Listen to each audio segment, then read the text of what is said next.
বরিশাল বিশ্ববিদ্যালয়ে ওরা ফার্স্টে এসে আমাদেরকে হামলা করছে। প্রথম ওদের সাথে আমাদের একটা মিসআন্ডারস্ট্যান্ডিং হয়েছে, ব্যক্তিগত ব্যাপার, সেখানে কোনো শিক্ষা প্রতিষ্ঠানে দেয় না। তারপরে তারা যেভাবে অশিক্ষিতর মতো আসলো, এসে আমাদের ঘুমন্ত ছাত্রদের উপরে আঘাত করল। নমস্কার।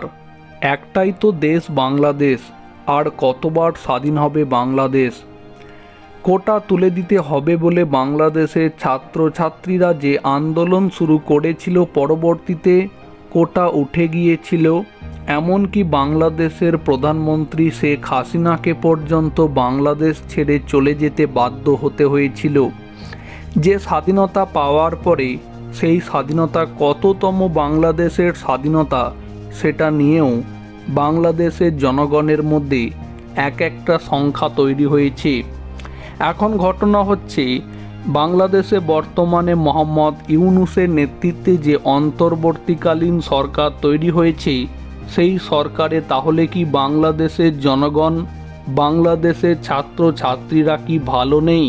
গতকালকে বাংলাদেশে বরিশাল বিশ্ববিদ্যালয় এবং বিএম কলেজের ছাত্রছাত্রীদের মধ্যে সংঘর্ষের পরিস্থিতি তৈরি হয়, যে ঘটনাতে কমপক্ষে উভয় পক্ষ থেকে প্রায় 100 জন ছাত্রছাত্রী আহত হয়েছে।